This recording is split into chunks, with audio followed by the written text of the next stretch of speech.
Assalamualaikum warahmatullahi wabarakatuh. Perkenalkan, nama saya Indah Nur Fatimah. Perkenalkan, nama saya Muhammad Nur Alamsyah. Perkenalkan, nama saya Muhammad Sultan. Perkenalkan, nama saya Nurul Aulia Rahmah. Perkenalkan, saya Restina Debi. Assalamualaikum warahmatullahi wabarakatuh. Perkenalkan, nama saya Indah Nur Fatimah. Di sini saya akan menjelaskan tentang sejarah Kerajaan Sunda Galuh. Sejarah berdirinya Kerajaan Sunda dan Galuh adalah akibat dari pembagian Kerajaan Tarumanegara. Pada tahun 669 Masehi, Tarusbawa, seseorang yang berasal dari Kerajaan Sunda Sumbawa, menggantikan posisi mertuanya, yaitu Linggawarman, Raja Kerajaan Tarumanegara yang terakhir. Karena pamor Kerajaan Tarumanegara pada zamannya sudah sangat menurun, ia ingin mengembalikan keharuman zaman Purnawarman di Purasaba, ibu kota Sundapura. Pada tahun 670 Masehi, beliau menggantikan nama Kerajaan Tarumanegara menjadi Kerajaan Sunda. Karena pergantian nama inilah dijadikan alasan oleh Wretikandayun untuk membangun sebuah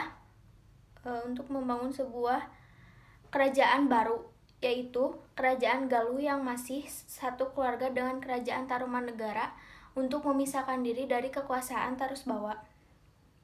Wretikandayun juga mendapat dukungan dari Kerajaan Kalingga untuk menuntut kepada Tarusbawa supaya memecah Kerajaan Tarumanegara menjadi dua wilayah.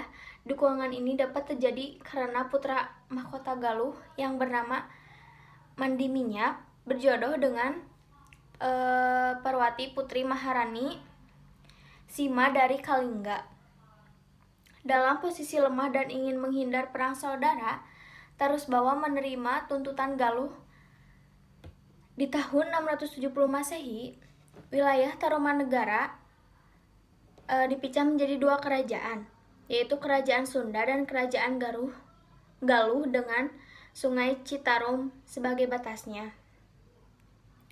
Periode penyatuan Kerajaan Sunda dan Galuh terjadi pada masa pemerintahan raja-raja satu pada masa Prabu Sanjaya Harisdharma, yaitu pada tahun 723 sampai 732 Masehi, Sunda dan Galuh bersatu. Namun pada tahun 740 sampai 784 pada masa Sang Maranah atau bisa disebut Cingwanara, Kerajaan Sunda Galuh terpisah lagi. Pada masa pemerintahan Prabu Darmakusuma, yaitu tahun 1152 sampai 1157 Masehi, Sunda Galuh bersatu dan terpisah lagi di masa pemerintahan Ningrat Kencana pada tahun 1475 sampai 1482 Masehi.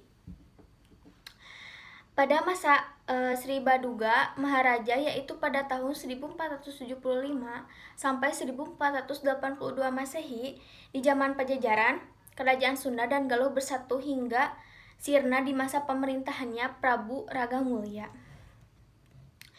Berakhirnya zaman Pajajaran pada raja terakhir, Prabu Ragamulya atau Nusya Mulya atau Prabu Surya Kancana, ditandai dengan diboyongnya Palangkas Sriwacana atau tempat duduk tempat pengobatan tahta dari Pakuan ke Surasowan di Banten oleh pasukan Maulana Yusuf. Batu berukuran 200 x 160 x 20 cm itu terpaksa diboyong ke Banten karena tradisi politik waktu itu mengharuskan demikian. Sekian pembahasan dari saya. Wassalamualaikum warahmatullahi wabarakatuh. Assalamualaikum warahmatullahi wabarakatuh. Perkenalkan, nama saya Nurul Aulia Rahmah. Ini saya akan menjelaskan silsilah keturunan Kerajaan Galuh. Raja Tarumanegara, yaitu Raja Linggawarman, meninggal pada tahun 669 Masehi. Kekuasaan Tarumanegara akhirnya jatuh ke Sri Maharaja Tarusbawa, yaitu menantunya dari Sundapura. Karena Tarusbawa memindahkan kekuasaan Taruma ke Sundapura, maka dari pihak Galuh yang dipimpin oleh Wretikandayun memisahkan diri dan mendirikan kerajaan. Wretikandayun memimpin dari tahun 670 sampai 702 Masehi. Beliau mempunyai 3 anak laki-laki, 2 anak laki-laki laki-lakinya menjadi resi. Oleh karena itu, kekuasaan jatuh kepada Rahyang Mandi Minyak. Rahyang Mandi Minyak memimpin dari tahun 702 sampai 709 Masehi. Rahyang Mandi Minyak mempunyai keturunan dari Dewi Parwati yaitu Putri Sanaha dan menikah dengan Sena atau Rahyang Bratasena. Namun kekuasaannya direbut oleh Purbasora.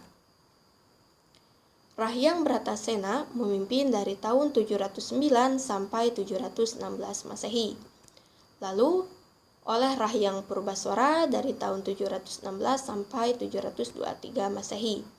Lalu ada Sanjaya Harisdharma dari tahun 723 sampai 724. Lalu ada Andi Mulia Permanadikusuma dari tahun 724 sampai 723. Lalu ada Adi Mulia Permanadikusuma dari tahun 724 sampai 725. Lalu ada Tamperan Barmawijaya dari tahun 725 sampai 739 Masehi. Lalu ada Manara dari tahun 739 sampai 783. Lalu ada Guru Minda Sang Ministri dari tahun 783 sampai 799 Masehi. Lalu ada Prabu Kertayasa Dewa Kusalaiswara Sang Triwulan dari tahun 799 sampai 806 Masehi. Lalu ada Sang Walengan, lalu ada Prabu Linggabumi, lalu yang terakhir ada Prabu Gajah Kulon Rakyat Wuwus dari tahun 816 sampai 891 Masehi.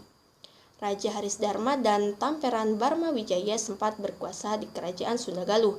Penyatuan kembali kerajaan Sunda Galuh dilakukan oleh Prabu Gajah Kulon Rakyat Wuwus. Setelah itu saya akan menjelaskan silsilah keturunan kerajaan Sunda. Raja pertama yaitu Maharaja Tarusbawa yang memimpin dari tahun 669 sampai 723 Masehi. Beliau mempunyai putra mahkota yaitu Teja Kancana, namun karena putra mahkota wafat, maka raja mengangkat putrinya sebagai ratu dan suaminya lah yang menjadi raja selanjutnya setelah Raja Tarusbawa. Raja itu yaitu Raja Sanjaya Harisdharma yang memerintah dari tahun 723 sampai 732. Beliau adalah putra Sanaha dan Sena yang diusir oleh Purbasora. Yang ketiga ada Tamperan Barmawijaya yang memerintah dari tahun 732 sampai 739. Beliau merupakan kakak dari Raja Mataram kuno yaitu Rangkai Panangkaran.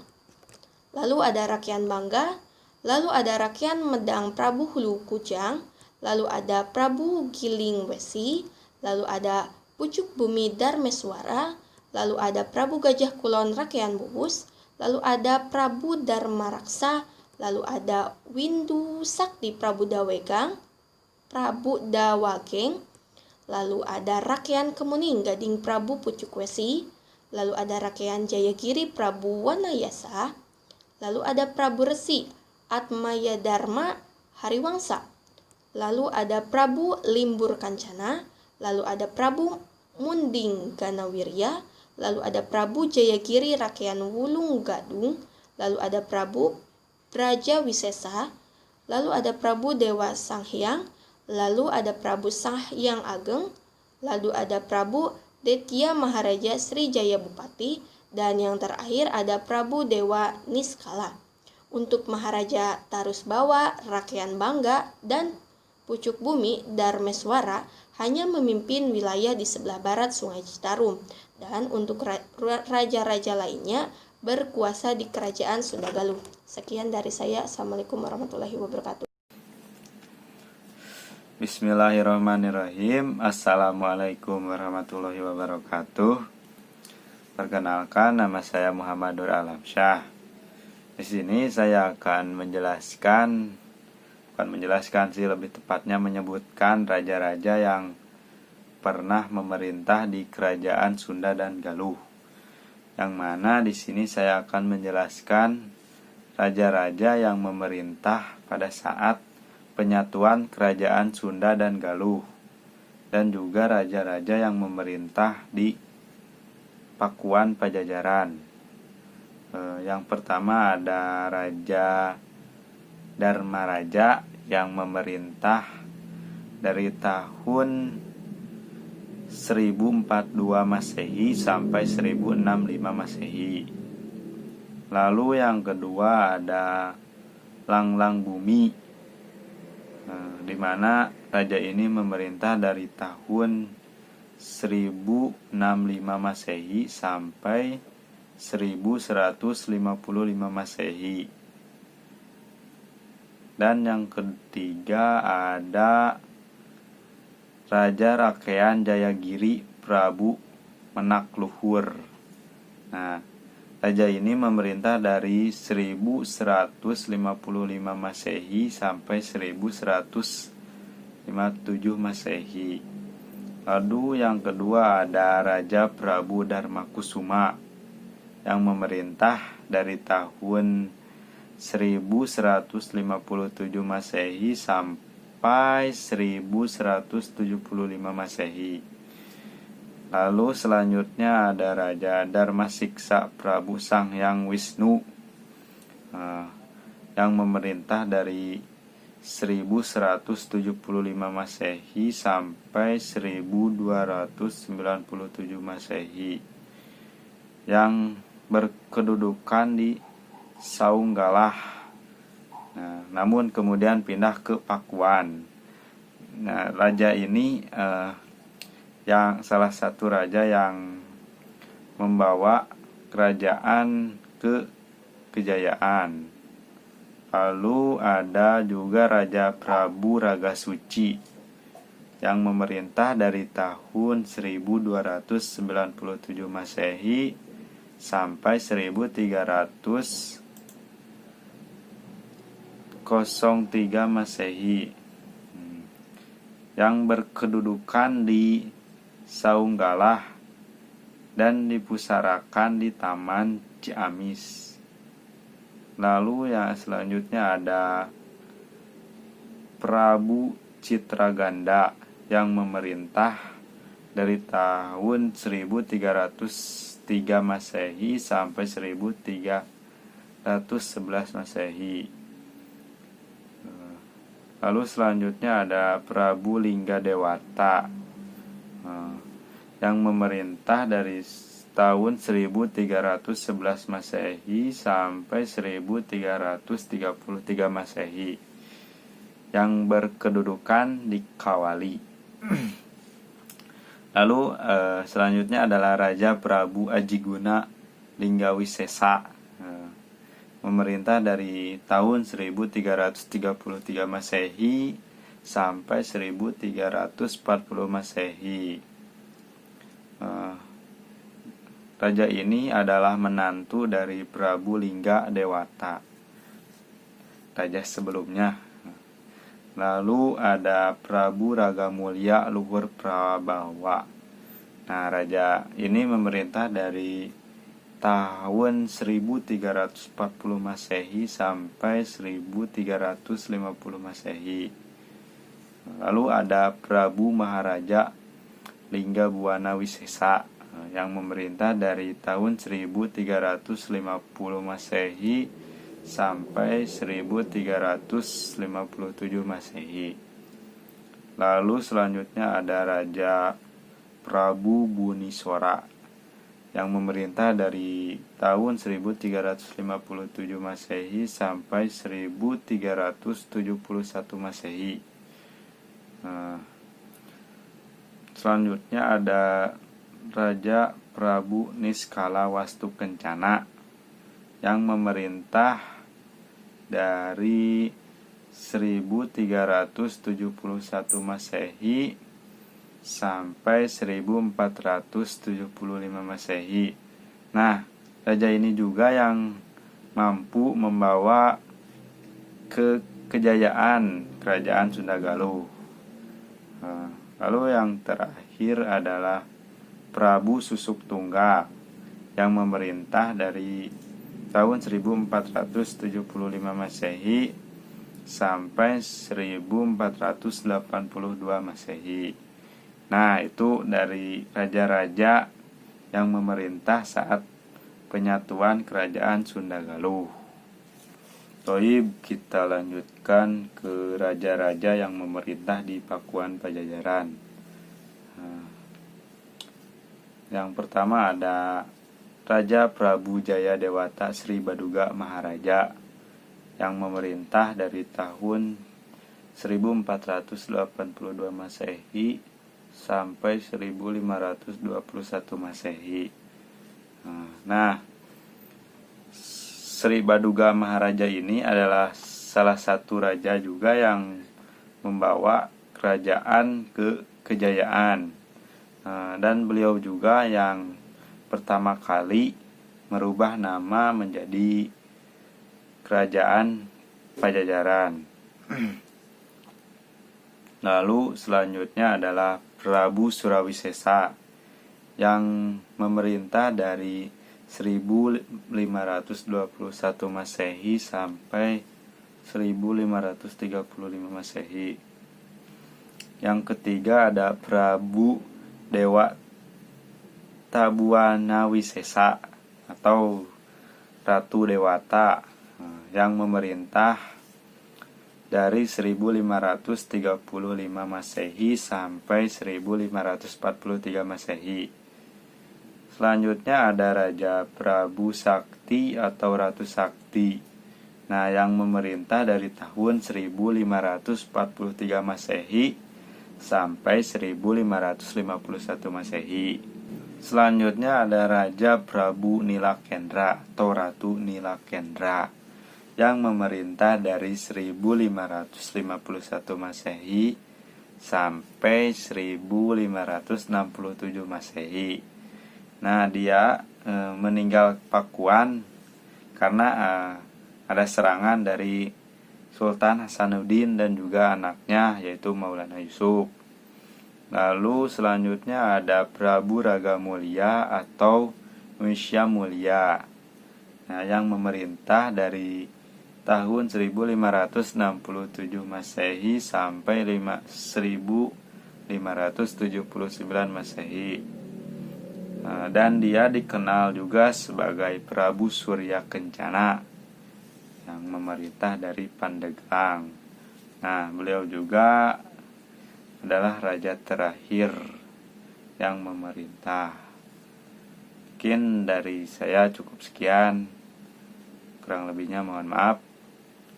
Terima kasih. Wassalamualaikum warahmatullahi wabarakatuh.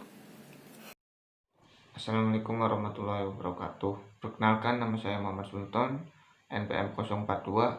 Di sini saya akan menerangkan sedikit tentang masa keemasan atau masa kejayaan dan masa kemunduran kerajaan Sunda dan Galuh. Yang pertama adalah masa keemasan kerajaan Sunda Galuh. Disebutkan dalam naskah Carita Parahyangan ada 4 raja yang membuat kerajaan pada masa keemasan. Yang pertama adalah Sang Lumahing Kreta, kedua Rakyan Darmasiksa, ketiga Prabu Niskalawastu, dan yang terakhir adalah Sri Baduga. Raja-raja tersebut memerintah kerajaan Sunda Galuh dan membawa kerajaan hingga mencapai kondisi tentram dan sejahtera.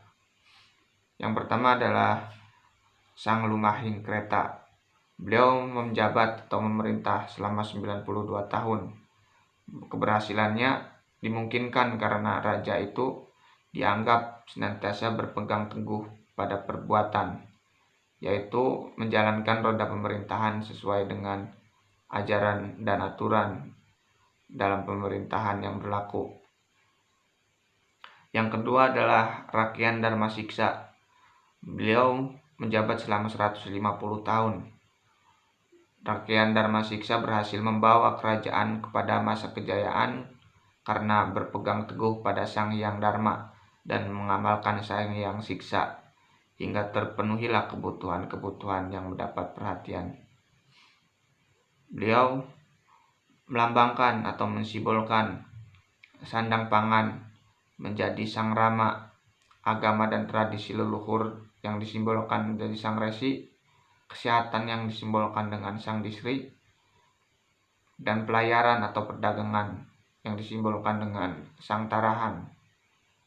Selanjutnya, Prabu Niskala Wastukencana. Beliau menjabat selama 140 tahun. Beliau pun berhasil memenuhi dan mengendalikan 4 aspek kehidupan: sandang pangan, agama dan tradisi, kesehatan, dan perdagangan. Dalam Prasasti Kawali, beliau menerangkan bahwa 4 aspek tersebut menjadi terpenuhi dan beliau mengendalikannya. Dan yang terakhir adalah Sri Baduga atau Sri Baduga Maharaja. Beliau memimpin Pakuan Pajajaran selama 39 tahun.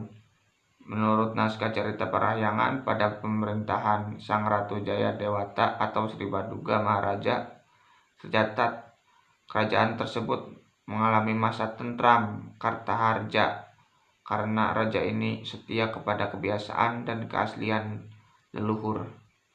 Menurut catatan perjalanan Tom Pearce tahun 1513, disebutkan bahwa kerajaan Sunda diperintah dengan adil, penduduknya menarik, ramah tamah, sehat dan jujur. Kemudian adalah masa kemunduran kerajaan Sunda dan Galuh. Kerajaan Pajajaran atau Sunda Galuh mengalami kemunduran sepeninggal Sri Baduga Maharaja dengan munculnya kekuatan baru dari Cirebon dibantu Demak dan Banten. Kerajaan Cirebon sebenarnya memiliki darah dan dengan kerajaan Sunda Pajajaran. Kerajaan Pajajaran mengalami kemunduran sejak Surawisesa digantikan oleh Ratu Sakti. Di bawah kepemimpinan Ratu Sakti, nasib rakyat diabaikan, rakyat menjadi sengsara. Yang dipentingkan oleh Ratu Sri Sakti adalah kesenangan pribadi. Pada tahun 1551 Masehi, Ratu Sakti digantikan oleh Prabu Nilakenda. Setelah berkuasa 16 tahun, keadaan Pajajaran semakin parah. Korupsi dan penyelewengan merajalela. Karena salah urus, tanah Sunda yang subur hanya mengakibatkan kemelaratan kesengsaraan bagi rakyat. Dalam keadaan seperti ini, nasib pemerintahan dipertaruhkan dengan membangun proyek-proyek mercusuar seperti memerintah istana berhiaskan emas. Tiap saat raja tersebut mabuk-mabukan. Kerajaan Pajajaran hancur tahun 1579 pada akhir masa pemerintahan Ragamulya Surya Kencana. Namun hal itu terjadi bukan karena serbuan Banten dan Cirebon yang sebelumnya beberapa kali gagal. Ketika itu pasukan berhasil memasuki Pajajaran, keraton sudah kosong oleh raja dan pengikut setianya. Mungkin itu saja yang bisa saya sampaikan. Kurang lebihnya mohon maaf. Assalamualaikum warahmatullahi wabarakatuh. Assalamualaikum warahmatullahi wabarakatuh. Perkenalkan, saya Restina Demi. Di sini saya akan sedikit membahas materi tentang 7 unsur kebudayaan dari Kerajaan Sunda Galuh. Yang pertama dari sistem bahasa. Dari bahasa, masyarakat Sunda itu menggunakan bahasa Sunda yang terlihat pada contoh bukti arkeologisnya, yaitu Prasasti Kawali. Dalam prasasti tersebut, masyarakat Sunda menggunakan bahasa Sunda, namun merupakan bukan bahasa Kaumenak atau Sunda halus. Bahasa yang digunakan sebenarnya merupakan cerminan kelembagaan masyarakat. Namun yang terlihat dalam Prasasti Kawali justru tidak menggambarkan lapisan masyarakat yang berbeda-beda. Ini artinya karakteristik egalit nampak dalam unsur bahasa. Penguasa Raja Galuh pada masa itu dan masyarakatnya tidak ada jarak dalam segi bahasa dan komunikasi. Yang kedua dari segi ilmu pengetahuan, sistem pengetahuan dalam masyarakat Sunda dapat dilihat dalam naskah Sang Hyang Sikandang Karesian, antara lain tentang penguasaan bidang oleh yang ahlinya. jangan sampai salah bertanya. Dalam naskah tersebut disebutkan apabila ingin mengetahui taman yang jernih, telaga berair, dapat tanyakan pada angsa. Bila ingin tahu isi laut, tanyakan pada ikan. Bila ingin tahu cerita, maka tanyakan pada dalang. Bila ingin tahu segala macam lagu, maka bertanyalah pada para guna. Jadi artinya jika kita ingin mengetahui sesuatu itu bertanya pada ahlinya. Yang ketiga ada sistem kemasyarakatan, khususnya dalam sistem pemerintahan. Dalam sistem pemerintahan ini, kerajaan memiliki ciri khasnya tersendiri, yaitu membagi kekuasaan menjadi 3, yang disebut sebagai Tritangtu. Ada Prabu, Rama, dan Resi. Prabu itu pemegang tampuk pemerintahan yang utama, yaitu menjalankan fungsi eksekutif atau pemerintahan. Prabu inilah yang disebut sebagai raja dan menetap di keraton yang terletak di ibu kota kerajaan. Yang kedua ada Rama. Rama ini sebagai penasehat atau badan legislatif yang berfungsi juga sebagai penasehat dan pembimbing. Tempat tinggal Rama ini adalah keramaan atau kebataraan yang terletak di luar ibu kota kerajaan. Kemudian yang ketiga ada Resi. Resi berfungsi sebagai pengadilan atau badan yudikatif. Resi ini tinggal di Karesian yang terletak di luar ibu kota negara seperti halnya kebataraan. Ketiga kekuasaan ini disebut sebagai segitiga pemerintahan dalam kerajaan. Yang keempat dalam bidang teknologi. Dalam bidang teknologi ini, masyarakat Sunda masa lampau telah mengenal alat yang disebut kolenjer yang berfungsi untuk menghitung hari yang dianggap baik untuk melakukan suatu aktivitas. Contohnya menanam padi.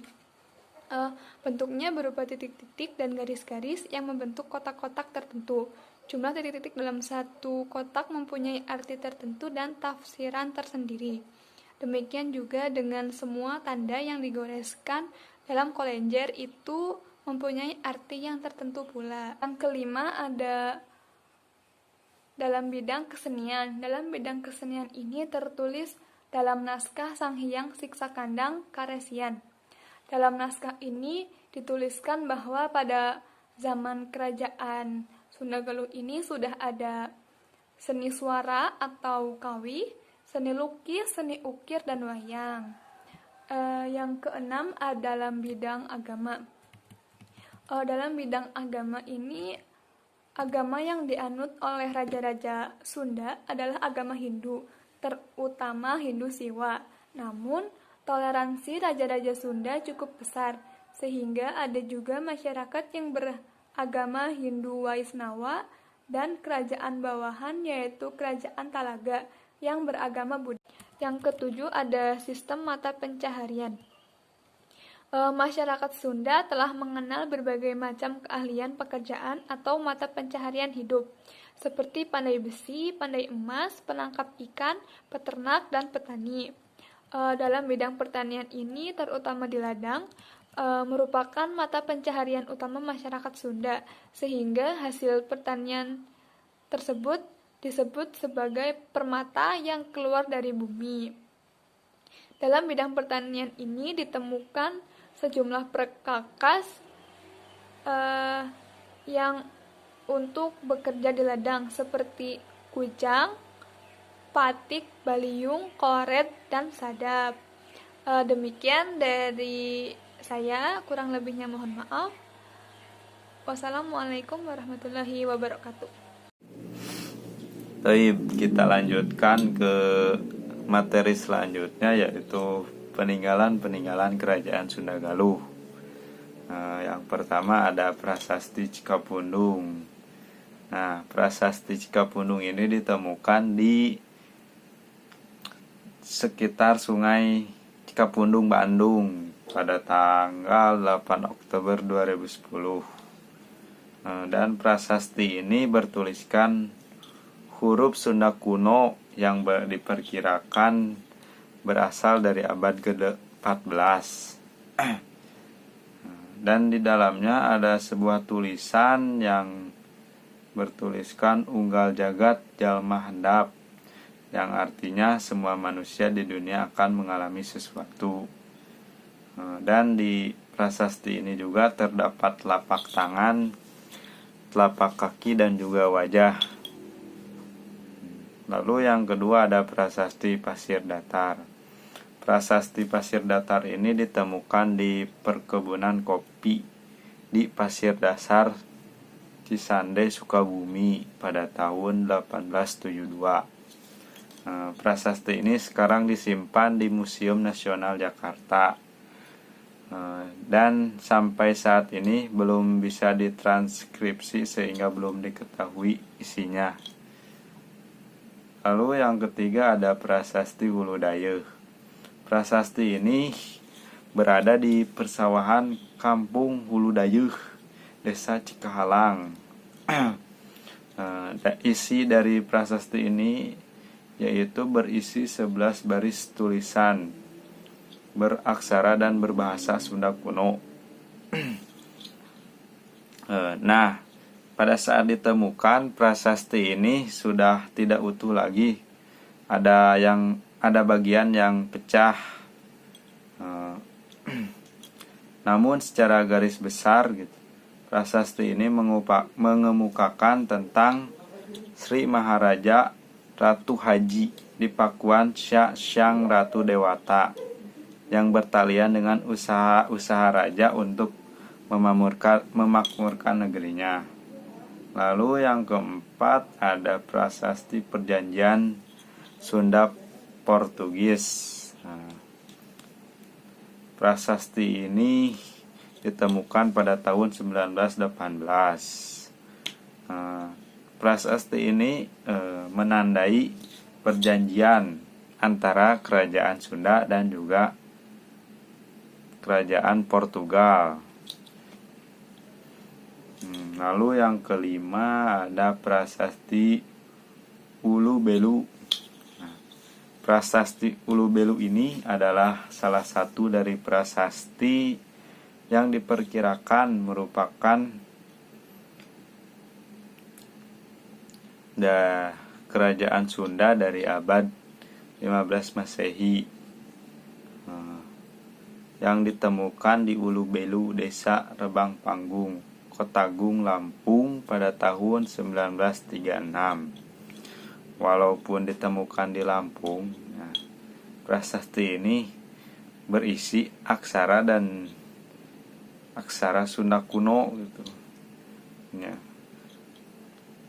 Jadi si prasasti ini bisa dianggap sebagai peninggalan kerajaan Sunda.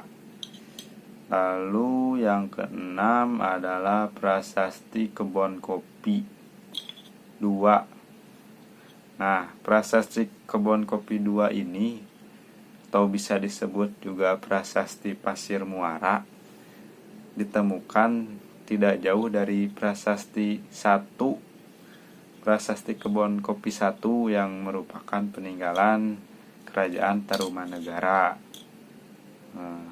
Dan prasasti ini dinamakan prasasti Kebon Kopi untuk dibedakan dari prasasti pertama.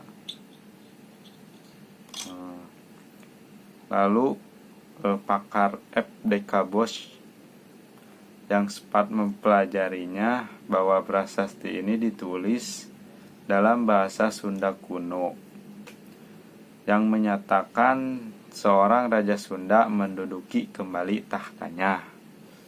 Lalu yang terakhir ada situs Karang Kamulyan.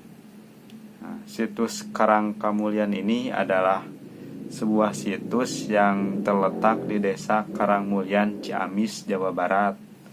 Mungkin orang Ciamis tahulah. Lalu situs ini merupakan peninggalan kerajaan Sunda Galuh yang bercorak Hindu Buddha. Kawasannya seluas sekitar 25 hektar. Dan di dalamnya menyimpan berbagai benda-benda yang diduga mengandung sejarah tentang Kerajaan Galuh. Nah, mungkin cukup sekian materi peninggalan Kerajaan Sunda Galuh. Terima kasih.